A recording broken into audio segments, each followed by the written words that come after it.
Hey everybody, we're back. This is episode 14 of the one and only Ivan. We are at a critical part in the story. We just experienced Julia being able to understand Ivan's message, or think that she understands Ivan's message, and more amazingly, she convinces her dad, George, to take the time to take all the pieces of paper and put them up on the billboard outside of the Big Top Mall. So Julia thinks that if that message were up on the billboard, that people would see it and attention would be called to the Big Top Mall, and maybe people would come and try to help. So we're starting again on page 221. We get to find out if Julia's plan to help Ivan's message get out there works. This is called The Next Morning. I bet you can even predict what's going to happen when Mac arrives and sees the billboard.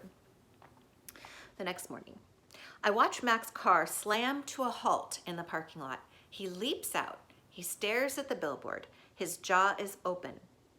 He doesn't move for a long time. That's a perfect example of a show don't tell, where Katherine Applegate, the writer, doesn't have to tell you, oh, Mac is surprised, right? She paints a picture for us so we understand that he's surprised. I wonder if he's surprised in a good way or surprised in a not so good way. Here's a hint. This next section's called Mad Human. A mad gorilla is loud, but a mad human can be loud too, especially when he is throwing chairs and turning over tables and breaking the cotton candy machine. Phone call. Mac is kicking a trash can across the food court when the phone rings. He answers it, red-faced and sweating. What the? He demands. He glares at me. I don't know what you're, he starts to say, but then he stops to listen. Who? Julia who? He asks. Oh, sure, George's kid. She's the one who called you? More. With the phone to his ear, Mac comes closer to my cage, eyeing me suspiciously. Yeah, he says. He paints, sure. We've been selling his art for quite a while now. There's another long pause. Yeah, absolutely. It was my idea. Is Mac telling the truth? Was it Mac's idea that he paint? Mac nods. A smile starts at the corner of his mouth. Photos? No problem. You want to see him in action?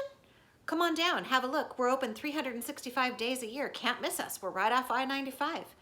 Mac picks up an overturned trash can.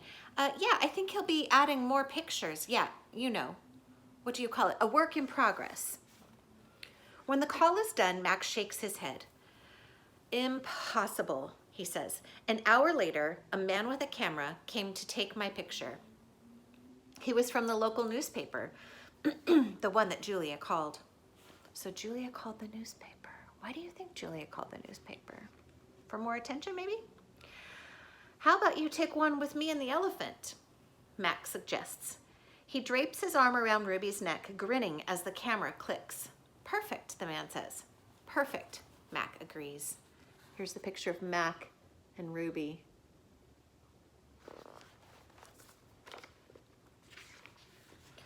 A star again. A photo of my billboard is in the newspaper. Mac tapes the story onto my window. Each day, more curious people arrive. They park in front of the billboard. They point and they shake their heads and they take photos. They come into the mall and they buy my paintings. While visitors watch, I dip my hand in fresh buckets of paint. I make pictures for the gift shop, and the pictures add to the billboard. Trees with birds, a newborn elephant with glittering black eyes, a squirrel, a bluebird, a worm. I even paint Bob so he can be on the billboard too. I can tell he likes this picture, although he says I didn't quite capture his distinguished nose. Every afternoon, Mac and George add my new pictures to the billboard. People slow their cars while they work. Drivers honk and wave. My gift shop pictures now cost $65 with the frame. What do you think? Is this plan working? Do we know yet whether the plan will work completely? This is called The Ape Artist. I have new names. People call me the Ape Artist, the Primate Picasso. I have visitors from morning till night, and so does Ruby, but nothing's changed for her. Every day or two, 4 and 7, every day at 2, 4, and 7, Ruby plods through the sawdust with Snickers on her back. Every night, she has bad dreams. Bob, I say after I've soothed Ruby to sleep with a story, my idea isn't working. Bob opens one eye. Be patient. I'm tired of being patient, I say. This chapter's called Interview. This evening, a man and a woman come to interview Mac and also George and Julia. The man has a large and heavy camera perched on his shoulder. He films me as I make my pictures. He films Ruby in her cage with her foot roped to the bolt in the floor. Mind if I take a look around? He asks. He asks. Excuse me. Mac waves a hand. Be my guest. While Mac and the woman talk, the cameraman walks through the mall. He pans his camera right and left, up and down. When his eyes fall on the claw stick, he stops. He trains his camera on the gleaming blade. Then he moves on. The early news. Mac turns on the TV. We're on the early news at 5 o'clock. Bob says, don't let it go to my head. There we all are, Mac, Ruby, me, George, Julia, the billboard, the mall, and the ring, and the claw stick. This chapter's called Signs on Sticks. In the morning, several people gather in the parking lot. They're carrying signs on sticks. The signs have words and pictures on them. One has a drawing of a gorilla cradling a baby elephant. I wish I could read. This section's called Protesters. More people with signs come today. They want Ruby to be free. Some of them even want Mac to shut down the mall. In the evening, George and Mac talk about them. Mac says they're protesting the wrong guy. He says they're going to ruin everything. He says, thanks for nothing, George. Mac stomps off. George, holding his mop, watches him leave. He rubs his eyes and he looks worried. Sounds like Mac is blaming George for the protesters outside. Dad, Julia says, looking up from her homework. You know what my favorite sign was? George asks, which one? The one that says, elephants are people too.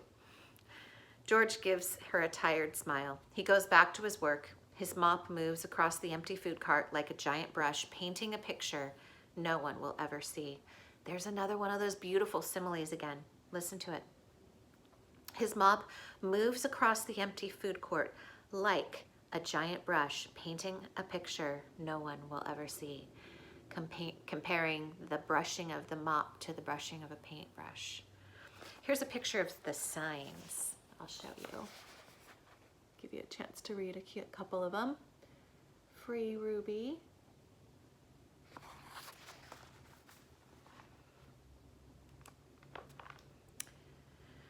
Check marks. A tall man with a clipboard and a pencil comes to visit. He says he's here to inspect the property. He doesn't say much more, but he makes many check marks on his paper. He looks at my floor. Check. He examines Ruby's hay. Check. He eyes our water bowls. Check. Mac watches him scowling. What can you infer that tall man with the clipboard is there to do? What do you think? Catherine Applegate's not telling us yet, but she's giving us some good hints. We have to use our inference skills. Bob is outside hiding near the dumpster. He does not want to be a check mark. This section's called Free Ruby. Every day there are more protesters and cameras with bright lights. Sometimes the people carrying signs shout, "Free Ruby, free Ruby." Ivan, Ruby asks, why are those people yelling my name? Are they mad at me? They're mad. I say, but not at you. A week later, the inspecting man comes back with a friend, a woman with smart, dark eyes like my mother. She has a white coat on, and she smells like lobelia blossoms. That's a kind of flower. Her hair is thick and brown, the color of a rotten branch teeming with luscious ants. Now to Ivan, that sounds like a great comparison, right? He probably wants to snack on some of those luscious ants. But do you think that a person would really appreciate having their hair color compared to a rotten branch teeming with luscious ants? That tells us a lot about Ivan's perspective. She watches me for a long time, and then she watches Ruby. She talks to the man. They both talk to Mac. The man gives Mac a piece of paper. Mac covers his face. He goes to his office and slams the door. What do you think the paper says?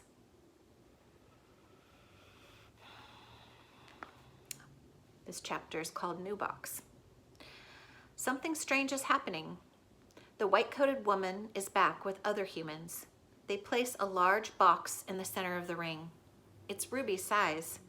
And suddenly I know why the woman is there. She's here to take Ruby away. I want to show you a picture of the box and see if you can pick up on any clues in the illustration that would help you know where that box is from or where that box is headed. If you think back to Julia's explanation of Ivan's pictures, you might remember that little icon.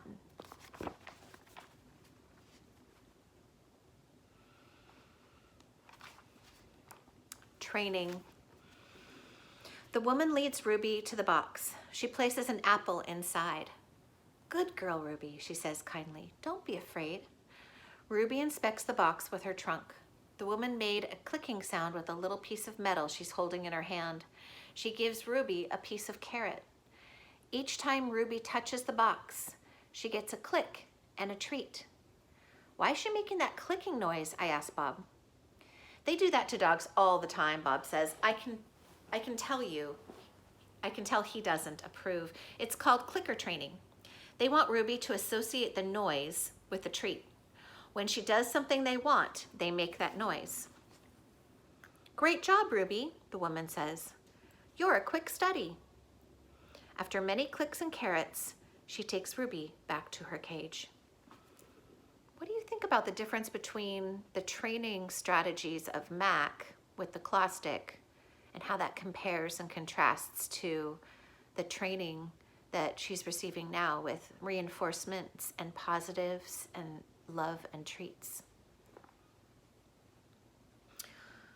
Why is that lady giving me carrots when I touch the box? Ruby asks me. I think she wants you to go inside, I explain.